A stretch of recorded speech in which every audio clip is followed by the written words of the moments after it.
Hola, ¿qué tal? Bienvenidos a Audioteca Esotérica. Les saluda la bibliotecaria. Gracias por acompañarnos en un nuevo capítulo. El día de hoy continuamos con la narración del libro Azteca de Gary Jennings. Si no has escuchado las dos partes anteriores, te invito a buscar en esta lista de reproducción. Te repito la dinámica de cómo estamos llevando a cabo la narración de este libro. Existe otra creadora de contenido aquí en YouTube llamada Katia Gutiérrez. Ve a su canal, te dejo ahí en la descripción, en la cajita del video, también la lista de reproducción de ella. Ella ya narró las primeras 29 partes del libro. Este es un libro muy extenso de 846 páginas y ella ya hizo la primera mitad. Ya que tiene algunos meses inactiva, yo estoy retomando desde donde ella dejó. Esto no es una colaboración pactada como tal, es simplemente porque tengo interés de seguir leyendo el libro y no quisiese dejar a los demás lectores esperando. Pero puedes escuchar las primeras 29 partes del libro por allá. Suscríbete con ella, dale like, déjale comentarios aprobatorios en sus videos si te gusta su contenido. Y si ella continúa siguiendo las siguientes partes del libro, yo iré borrando lo que ella vaya subiendo, para que eventualmente el libro completo se quede en el canal de Katia. Así que vayan a darle amor por allá. Y bueno, también si te gusta el contenido de Audioteca Esotérica, recuerda darnos un like, suscríbete, activar la campanita y todas estas cosas que te ayudan solamente a mantenerte alerta de cuando subimos nuevo contenido. Gracias por tu preferencia. Gracias si volviste después de nuestros meses de inactividad. Estamos contentos de tenerte por acá. Recuerda que de nuestro primer libro narrado completo, que fue Wicca para principiantes de Felix White, puedes encontrar todos los capítulos en la plataforma de Acast o Acast. Nos encuentras igual como Audioteca Esotérica. Y nos puedes buscar aparentemente también en Deezer, ya que directamente de Acast el podcast se jala también para allá. Recuerda que Audioteca Esotérica no es un consultorio, no es una iglesia, ni es una escuela esotérica, somos simplemente compiladores, llevando a ti el material del audiolibro de temas de corte esotérico y no esotérico, solamente por las ganas de difundir. Recuerda que todas las ediciones que yo hago aquí son caseras, soy un equipo de una persona, así que paciencia, paciencia, te agradezco y te pido paciencia por el tiempo que me tardo entre video y video y por los errores que esto pueda contener. Sin más, te dejo con la parte número 32 del libro Azteca de Gary Jennings, comenzando desde la página 469 del archivo del que yo estoy leyendo. Hasta pronto. Ya que el manantial de Coyohuacán formaba parte de la tierra firme, este se encontraba un poco más alto que el nivel de las calles de Tenochtitlan. Así es que el acueducto se deslizaba pendiente abajo desde allí. Era tan ancho y vasto que un hombre no lo podía encerrar entre sus dos brazos, y de casi 2 largas carreras de longitud. Su punto de unión en el camino puente era en donde se encontraba exactamente el fuerte de Acachinanco, y haciendo un ángulo, partía de allí paralelo al parapeto del camino puente, derecho hacia la ciudad. Una vez en ella, se dividía en ramificaciones para alimentar los canales que tenían menos agua y que corrían por Tenochtitlan y Tlatelolco, llenando también los estanques de abastecimiento puestos en cada manzana en lugares convenientes y en las diversas fuentes recién construidas en la plaza principal. En cierto modo, Ahuizotl y sus constructores habían tenido en cuenta la advertencia de Nezahualpilli acerca de controlar el agua del manantial. En el ángulo en donde el acueducto corría paralelo al camino puente y en otro punto, ya casi entrando a la ciudad, se le habían hecho a las gamellas de piedra unas ranuras verticales, en las cuales estaban semi-introducidas unas tablas, hechas siguiendo la misma forma de la gamella, que cerrarían el paso del agua. Lo único que se tenía que hacer era dejar caer estas tablas para cortar el chorro de agua si eso fuera necesario. La nueva estructura debía ser dedicada a la diosa de los estanques corrientes y otras aguas, la cabeza de rana, Chalchihuitlicue, y ella no exigía demasiados ofrecimientos humanos, así como algunos otros dioses. Así es que los sacrificados ese día iban a ser solo los necesarios, en donde se iniciaba el acueducto, en el manantial, fuera del alcance de nuestra vista, estaba otro contingente de nobles y sacerdotes y un número de guerreros guardando a los prisioneros, ya que nosotros, los mexicas, estábamos muy ocupados en esos momentos como para entrar en alguna otra guerra florida. La mayoría de esos prisioneros eran bandidos comunes que Moctezuma el joven había encontrado en sus idas y venidas de un lado a otro, y que los había capturado y enviado a Tenochtitlan solo para ese propósito. En el camino puente, en donde estaba Ahuizotl junto conmigo y con otros cientos de personas, todos tratábamos de conservar nuestros penachos de plumas y las plumas que pasaban por alas de nuestro traje al abrigo del viento del este. Había rezos, cantos e invocaciones.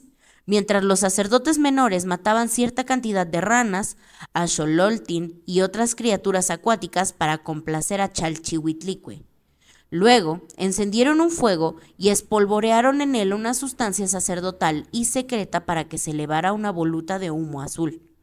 Aunque el soplo del viento rompió esa columna de humo, alcanzó a subir lo suficiente como para dar la señal al otro grupo ceremonial que se encontraba en el manantial de Coyohuacán. Allí, los sacerdotes acostaron al primer prisionero sobre la gamella al comienzo del acueducto y abriéndolo en canal dejaron su cuerpo allí mientras la sangre corría. Luego, otro prisionero fue puesto allí e hicieron lo mismo con él. En cuanto un cuerpo se empezaba a secar, era arrojado a un lado y se ponía a otro. Así siempre había sangre fresca corriendo. No sé cuántos Xochimilque mataron y desangraron, antes de que la primera sangre que escurría suavemente llegara a la vista de Ahuizotl y de sus sacerdotes, quienes dieron un grito de alabanza cuando lo vieron. Otra sustancia fue arrojada al fuego, produciendo un humo rojo, la señal para que los sacerdotes que estaban junto al manantial dejaran de matar. Entonces llegó el momento en que Ahuizotl haría el sacrificio más importante y le entregaron a la víctima más adecuada, una pequeñita de 4 años, vestida con un traje azul agua que tenía cosido por todas partes gemas verdes y azules. Era la hija de un cazador de aves que se había ahogado cuando su acali se volcó en el agua, un poco antes de que ella naciera, y ésta había nacido con una cara muy parecida a una rana o a la diosa Chalchihuitlicue. La viuda había considerado esas coincidencias relacionadas con el agua como una señal de la diosa y había ofrecido a su hija voluntariamente para la ceremonia. Con un gran acompañamiento de cantos y graznidos por parte de los sacerdotes, el venerado orador levantó a la niña sobre la gamella que estaba detrás de él, mientras que los sacerdotes se balanceaban a un lado del fuego. Ahuizotl acostó a la niña sobre el acueducto y tomó de su cintura su cuchillo de obsidiana. El humo de la urna cambió a un color verde. Otra señal para que los sacerdotes en la tierra firme, al otro lado del acueducto, dejaran correr el agua por este. No sé exactamente cómo lo hicieron, si quitaron alguna clase de obstáculo que obstruía el agua, o si rompieron el último dique de tierra, o si solo rodaron algún peñasco. El caso es que el agua, que en un principio había llegado coloreada de rojo, no vino chorreando como la sangre.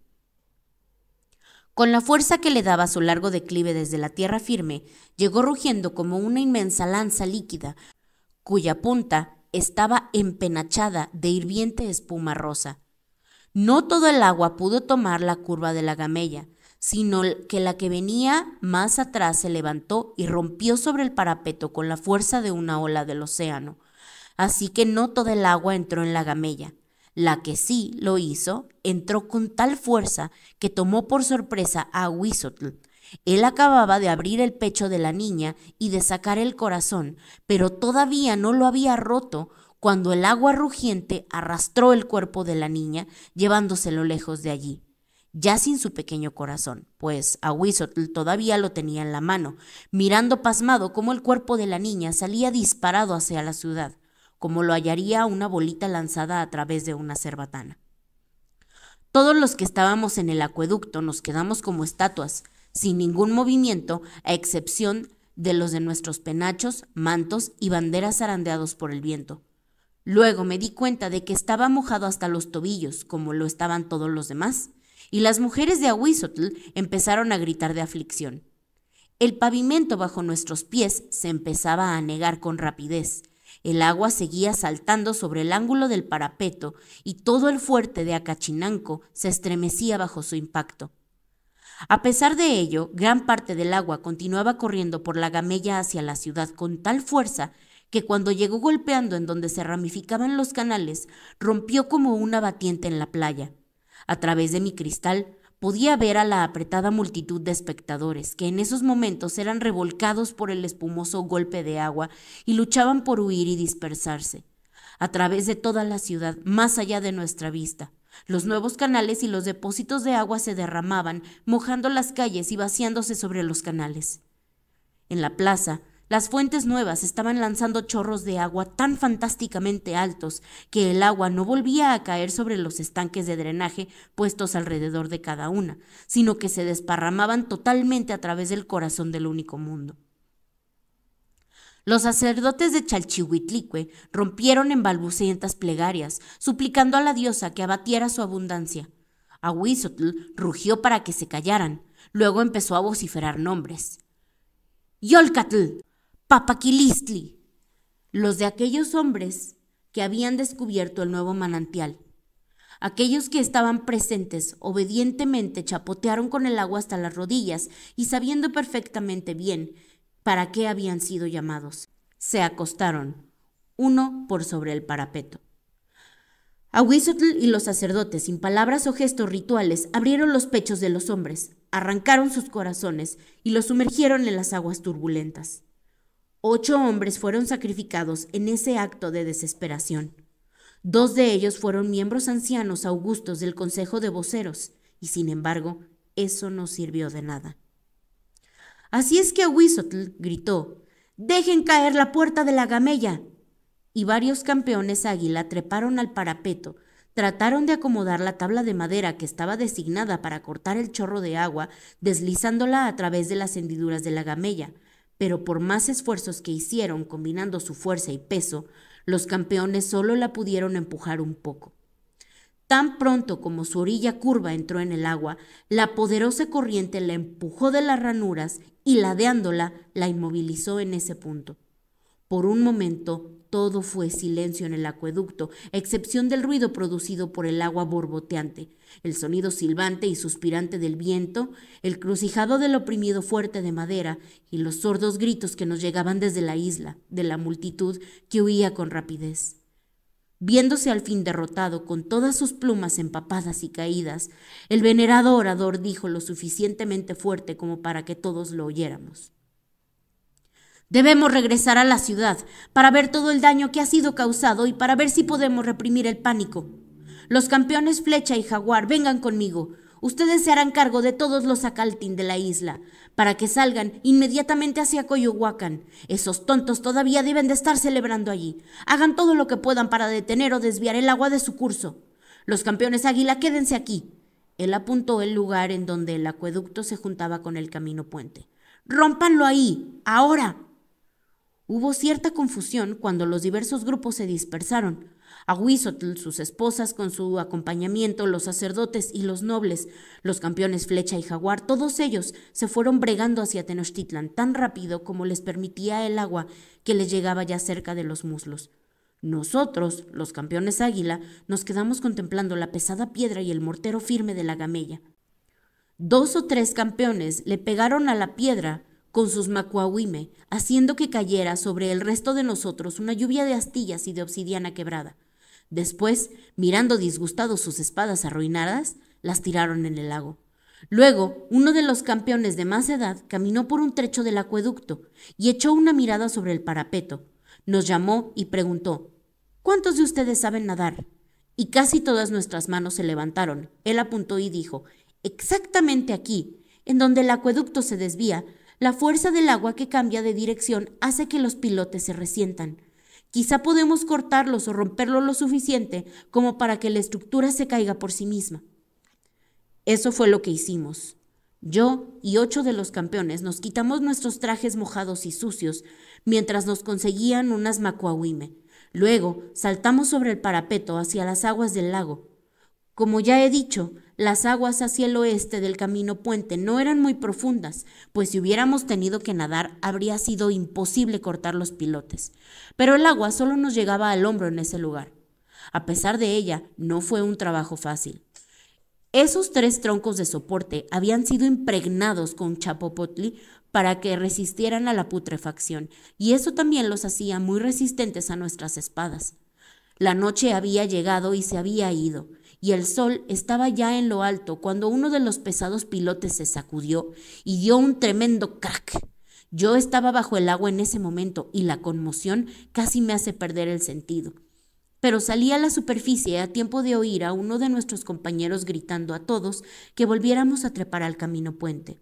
Apenas trepamos a tiempo, la parte del acueducto en donde formaba ángulo con el camino puente se estremecía violentamente.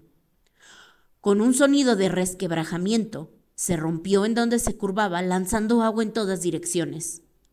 Esa parte de la estructura que al fin caía parecía la cola cascabelera de una coacuechtli, serpiente. Luego, una sección como de 10 pasos de largo se ladeó, cuando los pilotes que habíamos cortado se dieron bajo su peso y se rompió con un gran gemido, cayendo con un poderoso chapoteo.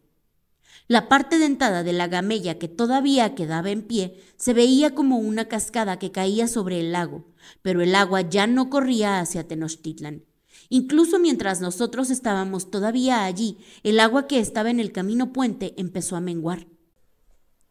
«Regresemos a casa», dijo uno de nuestros hermanos campeones suspirando, «y esperemos haber salvado algunos hogares a los cuales poder regresar». Hogar. Déjenme hacer a un lado por un momento mi narración de cómo regresé a mi hogar. El agua había corrido sobre Tenochtitlan la mayor parte del día y toda la noche, habiendo inundado algunas partes de la ciudad a la profundidad de la estatura de 8 hombres. Algunas casas que habían sido construidas a ras de tierra y que no eran de piedra se habían derrumbado por la inundación, e incluso otras construidas sobre pilotes. Mucha gente había resultado herida, y cerca de 20, la mayoría de ellos niños, se había ahogado o habían sido aplastados o muertos de alguna otra manera. Sin embargo, el daño se había limitado a aquellas partes de la ciudad en donde las ramificaciones de canales y los estanques de aprovisionamiento se habían derramado y esa agua se había drenado hacia los otros canales mucho antes de que nosotros los campeones Águila hubiéramos cortado el acueducto. Sin embargo, antes de que esa pequeña inundación se hubiera escurrido totalmente, llegó una segunda y mucho más grande. Nosotros solo habíamos roto el acueducto, pero no habíamos detenido el agua, y los campeones que Ahuizotl había mandado a la tierra firme no pudieron detener el agua del manantial. Este continuó lanzando sus aguas en el lago, en la parte que estaba entre los caminos puentes del este y del sur. Mientras tanto, el viento continuaba soplando desde el este, impidiendo que el exceso de agua fuera drenada hacia el gran lago de Texcoco, por los pasajes del camino puente y por los canales que cruzaban la ciudad hacia ese lado. Así que los canales se llenaron hasta los topes, desbordándose, y el agua subió sobre la isla, y Tenochtitlan llegó a ser un gran enjambre de edificios empujados de un lado a otro de la isla por una fuerte sábana de agua. Inmediatamente después de haber regresado de la inconclusa ceremonia de dedicación, Ahuizotl envió un remero a Texcoco y a Nezahualpilli. Nezahualpilli llegó inmediatamente en respuesta a su llamada de auxilio. Había traído consigo a un grupo de trabajadores que, dándose prisa, se dirigían directamente hacia el manantial inextinguible de Coyohuacán, y como todos lo habíamos esperado, ideó la manera de desviar las aguas. Nunca he visitado ese sitio, pero sé que está a un lado de una colina, y supe que Nezahualpilli dirigió un sistema de excavaciones de zanjas y fortificaciones para poder desviar la corriente del manantial hacia el otro lado de la colina, en donde podría correr sin daño sobre una tierra vacía. Cuando se terminó de hacer eso, el manantial fue domado, y una vez que las aguas de la inundación se dispersaron totalmente, el acueducto pudo ser reparado y puesto en uso nuevamente. Nezahualpilli diseñó unas compuertas que conforme lo necesitara la ciudad dejarían correr poca o mucha agua. Así, hasta este día, todavía estamos bebiendo de esas aguas dulces. Pero la operación salvadora de Nezahualpilli no se efectuó en una noche. Mientras sus hombres trabajaban, esa segunda inundación continuó y su ola se mantuvo 4 días enteros. Aunque hubo poca gente que pereció en ella, por lo menos 2/3 partes de la ciudad fueron destruidas y la reconstrucción total de Tenochtitlan tomó por lo menos unos 4 años. La inundación no hubiera causado mucho daño si las aguas solo hubieran cubierto las calles yaciendo quietamente. En lugar de eso, se movían furiosamente de un lado a otro, se movían hacia un lado por la fuerza que las impelía a buscar un nivel uniforme. Se movían hacia el otro lado, a empuje del malicioso viento del este. La mayor parte de los edificios de Tenochtitlan estaban sostenidos por pilotes o por cualquier otra clase de cimientos sobre el nivel de la calle, pero eso era solo para elevarlos de la humedad de la tierra. Sus cimientos nunca habían sido construidos para soportar las corrientes batientes que sufrieron. Así es que la mayoría de ellos no se pudieron sostener. Las casas de adobe simplemente se disolvieron en el agua. Las de piedra, pequeñas y grandes, cayeron cuando sus pilotes fueron corroídos por las aguas y se rompieron en los mismos bloques con que fueron construidas. Mi casa resultó ilesa, probablemente porque era una construcción relativamente nueva y eso la hizo más fuerte que otras. En el corazón del único mundo, las pirámides y templos también quedaron en pie. Solo la barra dentada para las calaveras, comparativamente frágil, se vino abajo. Sin embargo, exactamente a un lado y afuera de la plaza, cayó un palacio completo, el más nuevo y el más magnífico de todos, el palacio del Hueytlatoani-Ahuizotl. Ya les he contado que este estaba construido cruzando a horcajadas uno de los principales canales de la ciudad, de tal manera que el público que pasaba a través podía admirar su interior. Cuando ese canal, como todos los otros, se desbordó, primero inundó los pisos bajos del palacio y luego arremetió con gran fuerza sobre las paredes bajas exteriores, con lo que el gran edificio se vino abajo ruidosamente. De momento yo no supe todos esos acontecimientos, ni siquiera sabía que era lo suficientemente afortunado como para tener todavía mi propia casa. No lo supe hasta que las aguas menguaron. En esa segunda y más terrible inundación, las aguas no se elevaron tan rápidamente, dando tiempo para que la ciudad fuera evacuada, a excepción de Ahuizotl, de otros nobles gobernantes, de la guardia de palacio, de algunas tropas de guerreros y de cierto número de sacerdotes que perplejos seguían rezando por la intervención de la diosa. Prácticamente toda la gente había huido de Tenochtitlan, cruzando el camino puente del norte, para encontrar refugio en las ciudades de Tepeyaca y Atzacoalco, en la tierra firme, incluyéndome a mí, a mis 2 sirvientes y a lo que me quedaba de familia. Volvamos a ese lejano día, a esa madrugada, cuando regresé a casa arrastrando mi traje sucio y empapado de campeón águila. Conforme me iba aproximando, era obvio que mi barrio de Ixacualco había sido uno de los distritos que más había sufrido con la primera inundación. Todavía podía ver la marca húmeda y alta que el agua había dejado en los edificios, tan alta como mi cabeza, y aquí y allá una casa de adobe yacía oblicuamente.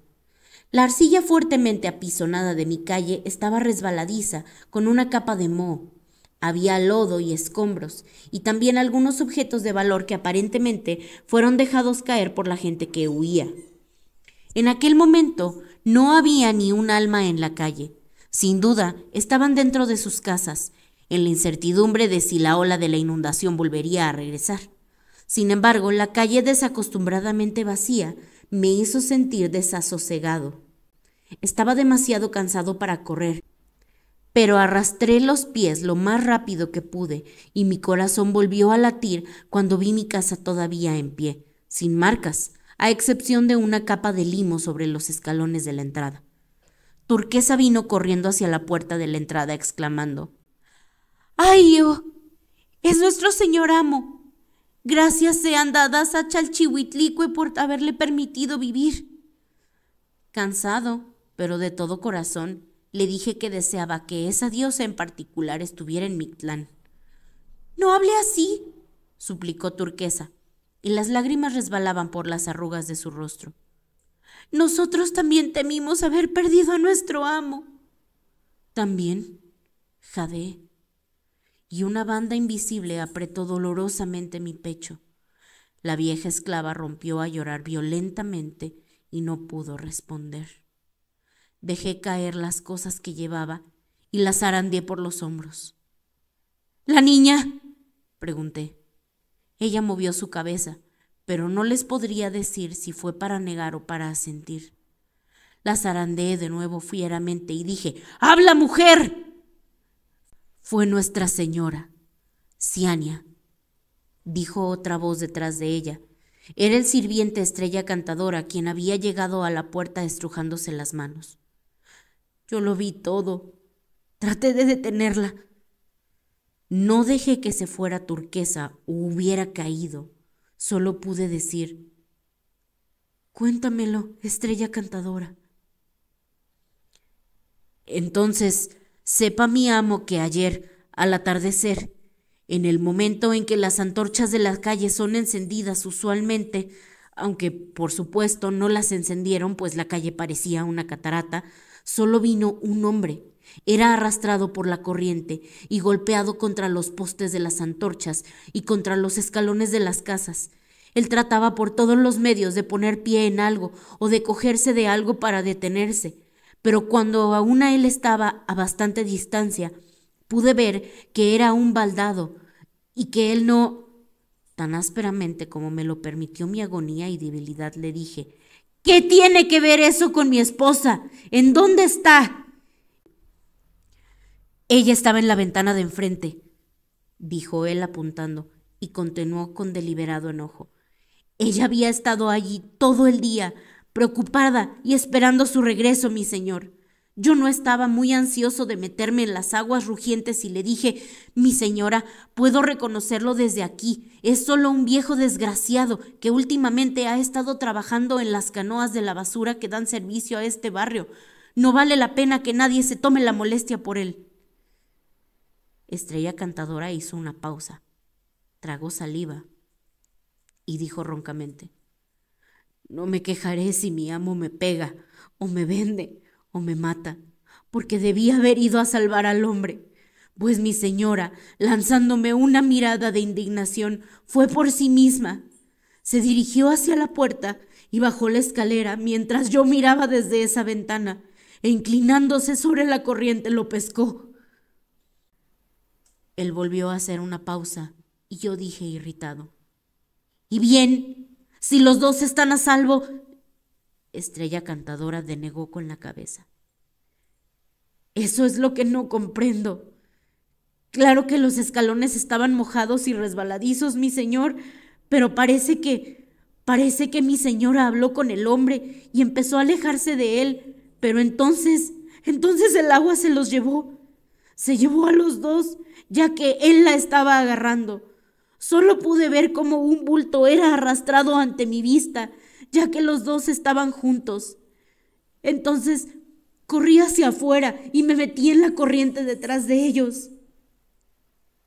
«Estrella Cantadora casi se ahoga, mi señor», dijo Turquesa sollozando. Él realmente trató».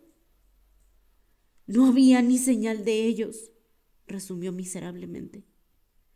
«Hacia el final de la calle, cierto número de casas de adobe se acababan de caer, quizás sobre ellos, creo yo. Sin embargo, estaba muy oscuro ya para poder ver, y las maderas que flotaban me habían golpeado, y estaba casi sin conocimiento. Me agarré de la puerta de una casa, cogiéndome con fuerza, y así pasé toda la noche. Llegó a la casa cuando las aguas bajaron esta mañana», dijo Turquesa. «Después los dos fuimos afuera a buscarlos». «¿Y no encontrasteis nada?», gruñí.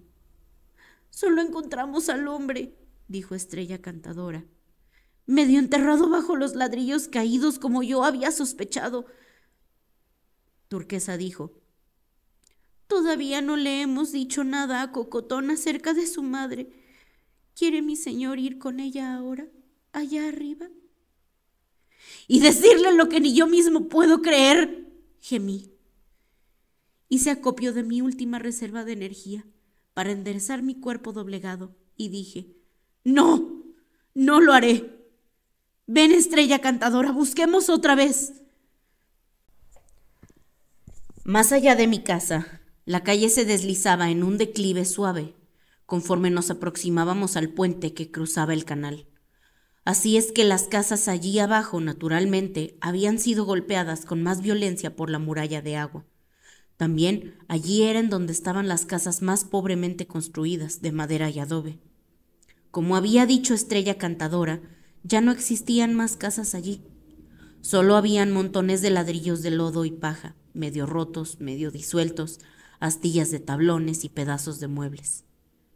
El sirviente apuntó a un bulto de tela que sobresalía entre ellos y dijo: «Ahí está ese desgraciado. No ha sido ninguna pérdida para nadie. Vivía vendiéndose a sí mismo, a los hombres que trabajaban en las chalupas recolectoras de basura. Aquellos que no tenían con qué pagar a una mujer lo utilizaban a él, pues solo cobraba una semilla de cacao». Él yacía boca abajo.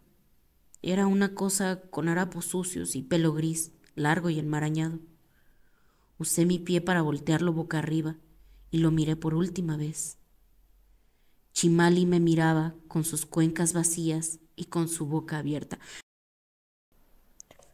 No fue en ese momento, sino más tarde, cuando pude pensar, cuando recordé las palabras de Estrella Cantadora de que el hombre había estado últimamente a bordo de las chalupas de recolección de basura de nuestro vecindario.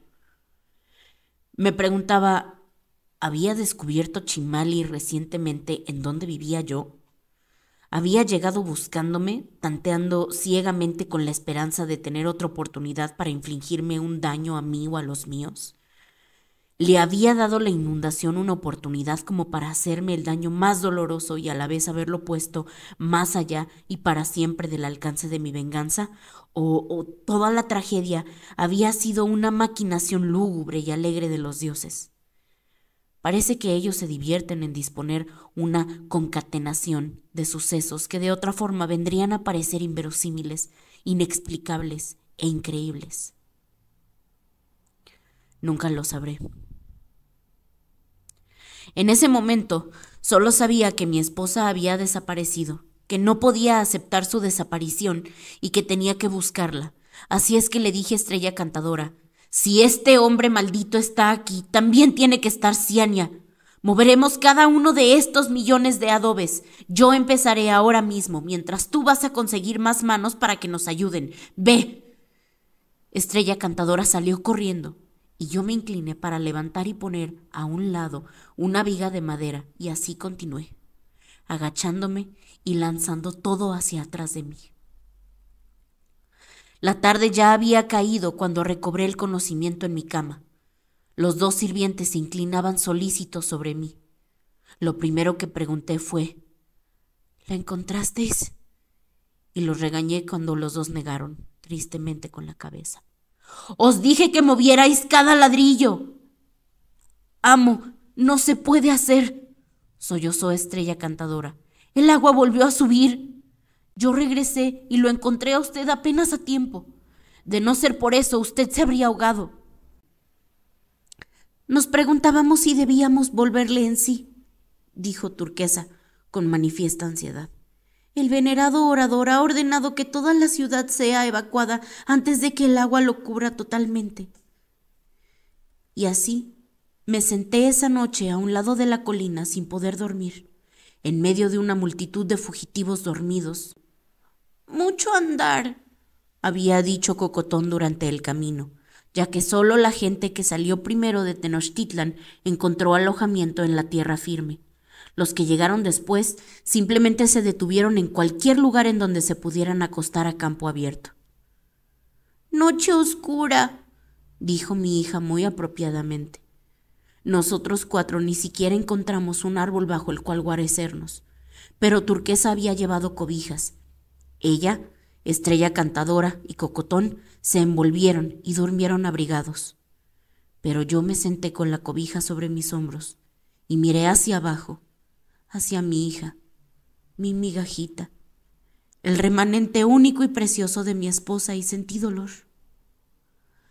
Hace algún tiempo, mis señores frailes, yo traté de describir a Ciania, comparándola con la generosa y útil planta del maguey, pero hay algo que se me olvidó decirles acerca de él. Una vez en su vida, solo una, le crece una simple vara cubierta totalmente de flores amarillas, de dulce fragancia, y luego el maguey muere.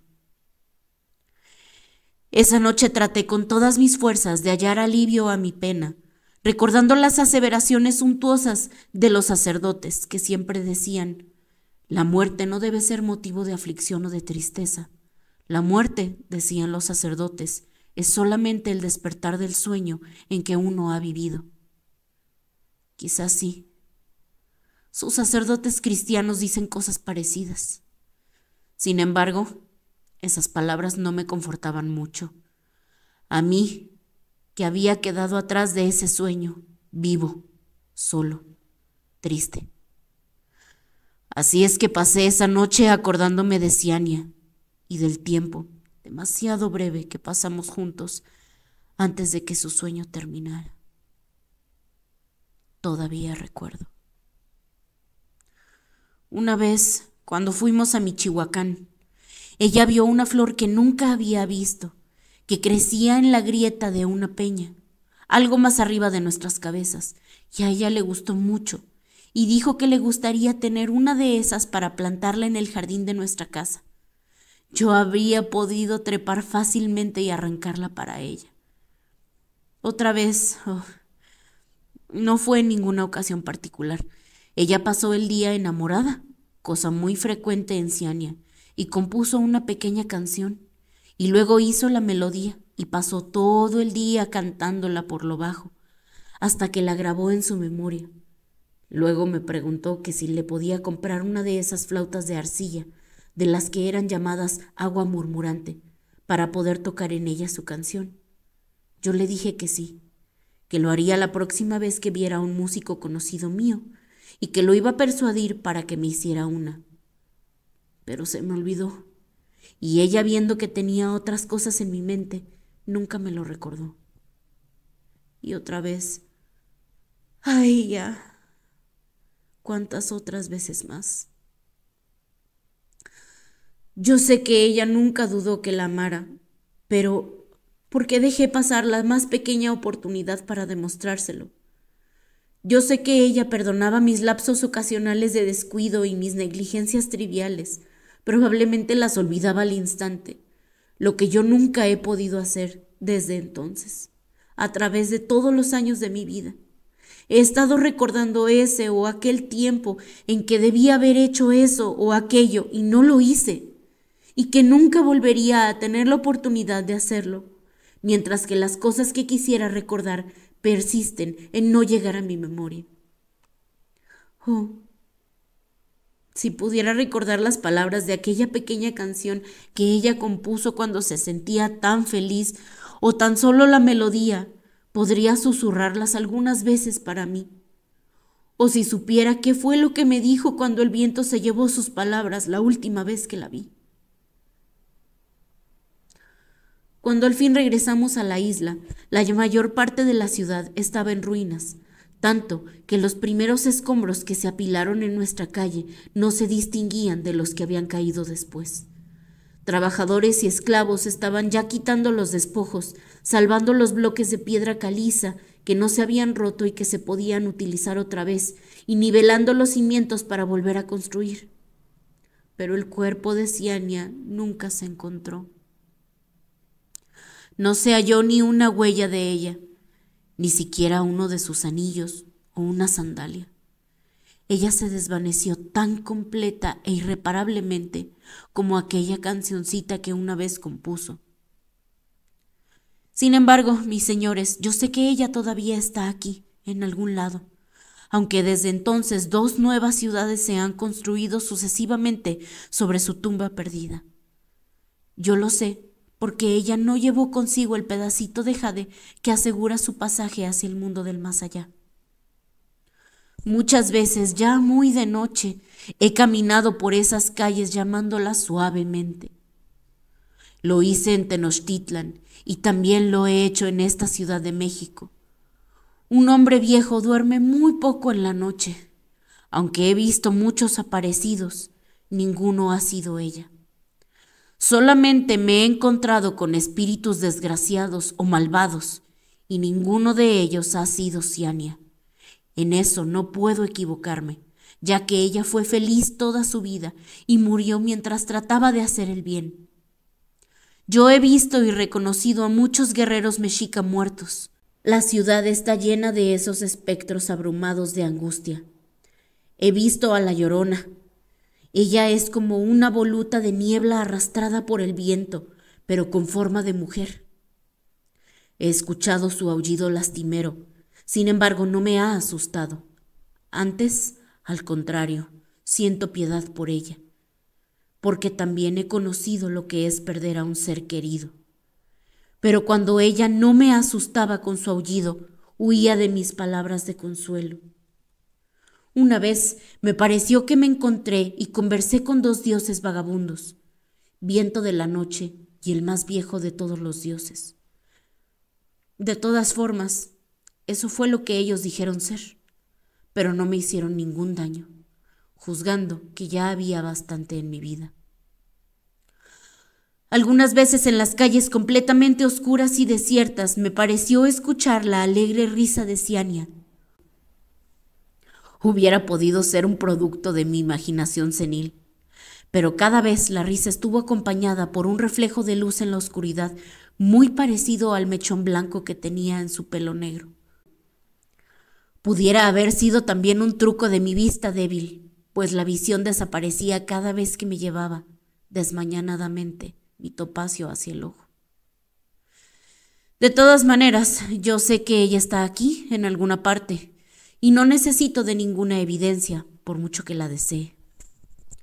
He estado considerando este asunto y me pregunto, ¿solo me encuentro con esos dolientes y misántropos ciudadanos de la noche porque me parezco mucho a ellos?